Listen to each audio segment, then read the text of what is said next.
ხმაური და დაპირისპირება საკრებულოს სხდომაზე რამ გამოიწვია დეპუტატთა უკმაყოფილება და რა პასუხი მიიღეს მათ აღმასრულებელი ხელისუფლებისგან. რომელი ინფრასტრუქტურული პროექტების გამო გახდა საჭირო ბიუჯეტის კორექტირება.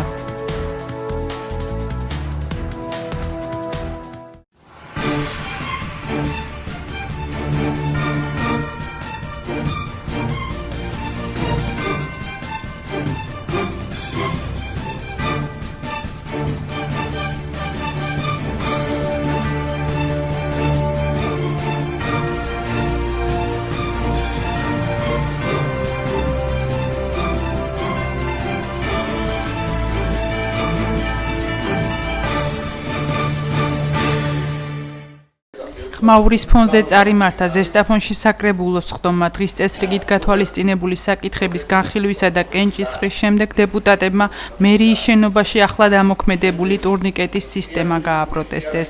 შევს დაცვა ის წარმომიდგინო პირადობის მოწობა წარმომიდგინო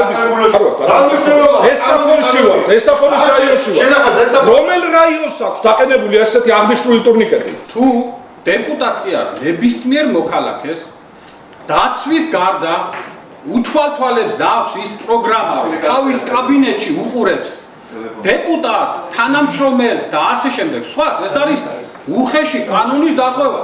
სასწრაფოდ ალაგმეთ და თუ ვინ მიაკეთებს ამას და ეს პროგრამა აქვს ადმინისტრაციის, ანუ ნებისმიერ სამშენობის თანამშრომელს ჩართული სასწრაფოდ დაატოვებინეთ ისა, რა ქვია, სამსახური. თუ არის, რაც თქვენ გაცხადება გააკეთეთ, თუ ეს სიმართლე შეესაბამება. არა აქვს უფლება არავის მე მithვალთვალოს. ერთადერთი იმას დაცვის თანამშრომელს კი ბატონო, აქ ის და დაჭირდება სამართალდამცავს მიმართავს სასამართლოს ამოიღებს. ვიდეო იმას რა უფლება აქვს, ვინმე მithვალთვალოს. საკრებულოს თავმჯდომარის თქმით, დეპუტატებისთვისაც და მოქალაქეებისთვისაც თვითმმართველი ორგანოს შენობაში შესვლა შეუზღუდავი უნდა იყოს. საკრებულოს წევრების ვიზიტები კი არ უნდა კონტროლდებოდეს მერიის სხვადასხვა სამსახურების მიერ. საკრებულოს წევრები არ უნდა კონტროლდებოდეს მერიის რომელიმე სამსახურის მიერ და ასევე ნებისმიერ მოქალაქეს უფლება აქვს შეუზღუდავად ურთიერთობა ჰქონდეს თავის დეპუტატთან თუ როგორც დეპუტატთან, ასევე საკრებულოს თავმჯდომარესთან, ამიტომ ამასთან დაკავშირებით კატეგორიულად წინააღმდეგი ვარ, რომ საკრებულოს წევრებს არსებობდა ასევე ჰქონდეთ ეს საშვები და იყენებდნენ ტურნიკეტს. არის თუ არა ეს ყველა წევრის მოთხოვნა, რომ არ კონტროლდებოდეს ამ შენობაში შემოსვლა? ამ შენობაში შემოსვლასთან დაკავშირებით, არსებულ ტურნიკეტთან დაკავშირებით ჰქონდა ცალკეული შეხვედრები თითქმის ყველა დეპუტატთან, რომლებიც პირად საუბრებში აღნიშნავენ, რომ წინააღმდეგი არიან არსებული კონტროლით. მუნიციპალიტეტის მერმა საკრებულოს წევრების პროტესტს შემდეგი კომენტარით უპასუხა და დასძინა, რომ ტურნიკეტით ნებისმიერი თანამედროვე შენობაა აღჭურვილი. ტურნიკეტი ეს არის, რა ვიცი, დღეს ნებისმიერ თანამედროვე დაწესებულებაში ყველგან არის, ყველა მერიაში დგას ტურნიკეტი, სადაც თანამშრომლები აფიქსირებენ თავის მოსვლას და წასვლას. კიდევ იქ იყო საუბარი რაღაც კამერებთან დაკავშირებით. კამერები ნამდვილად აყენია და ეს არის უსაფრთხოების მიზნით დაყენებული. ამასთანაც არავითარი პრობლემა არ არის. უბრალოდ ჩვენ შეიძლება ზოგიერთ მუნიციპალიტეტებთან განსხვავებით ის ვქონდეს, რომ საკრებულო და მერია არის ერთ შენობაში და შეიძლება რაღაც ამასთან დაკავშირებით შეიქმნა პრობლემა, მაგრამ მე ნამდვილად ვიცი, რომ საკრებულოში ვინც მიბრძანდება თუ შედის თუ გამოდის, იმას პრობლემა ნამდვილად არ აქვს, დაცვა ჩვეულებრივად ატარებს და ადის ზემოთ.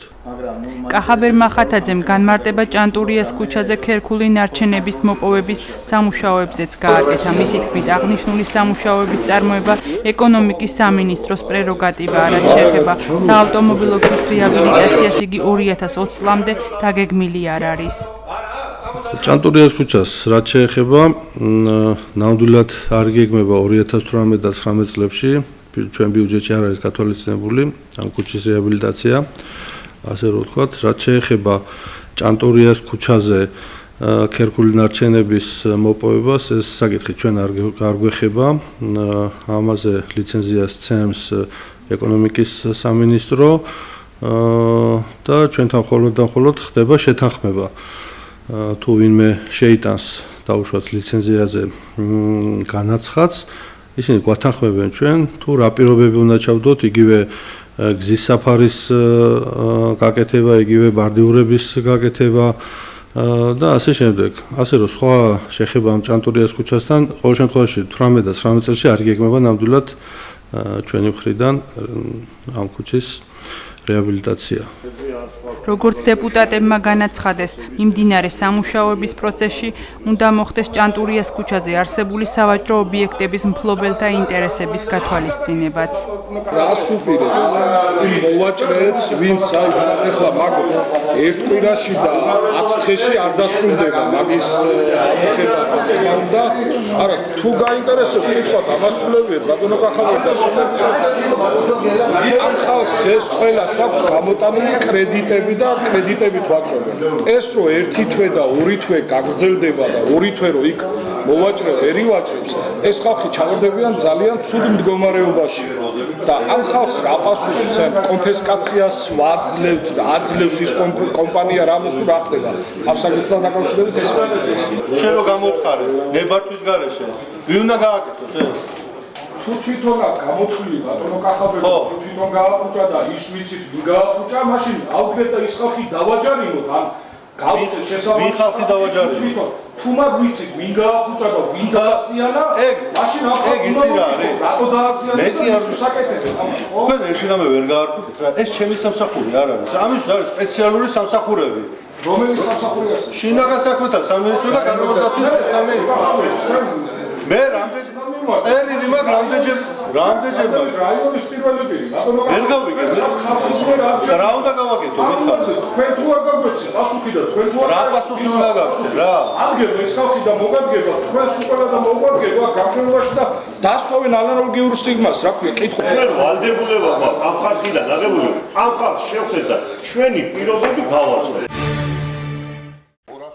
მუნიციპალიტეტის საკრებულომ 2018 წლის პროგრამულ ბიუჯეტში ცვლილებები შეიტანა. საკრებულოს ხდომაზე განსახილველი პირველი საკითხის მიხედვით დეპუტატებმა ერთხმად დაუჭირეს მხარი 10-ზე მეტი ახალი ინფრასტრუქტურული პროექტის დაფინანსებას. საბიუჯეტო ცვლილებების გათვალისწინებით 1.8 მილიონ ლარზე მეტი სხვადასხვა პროექტების რეაბილიტაციაზე გადანაწილდება. მიმდინარე წელს ზესტაფონში დაგეგმილია სოფელ არგვეთის ნომერ 34 საბავშვო ბაღის რეაბილიტაცია. ჩხეიძის ქუჩის პირველი მეორე მესამე ჩიხების რეაბილიტაცია, სოფელ ტაბაკინის სააკაძის ქოჩიაშვილის ქუჩების კეთილმოწყობა, ზედა საქარის სოფელ კვალითის სასოფლო გზების რეაბილიტაცია, პირველი და მეორე სვირის დამაკავშირებელი გზის კეთილმოწყობა, სოფელ ცხრაწყაროს გზის რეაბილიტაცია, შიომღვიმელის დემეტრეს ქუჩისა და მათი ჩიხების კეთილმოწყობა, ასევე ჯავახიშვილის, თბილისისა და კლდიაშვილის ქუჩების რეაბილიტაცია. საქართველოს მთავრობა მიიღო განკარგულება მუნიციპალიტეტის გამოეყო ინფრასტრუქტურული პროექტების განსახორციელებლად 1.8 ლარი. ეს დადგენილება გამოვიდა და ასახავს პოვებს 2018 წლის ბიუჯეტის როგორც საშემოსავლო, ისე საგასავლო ნაწილში.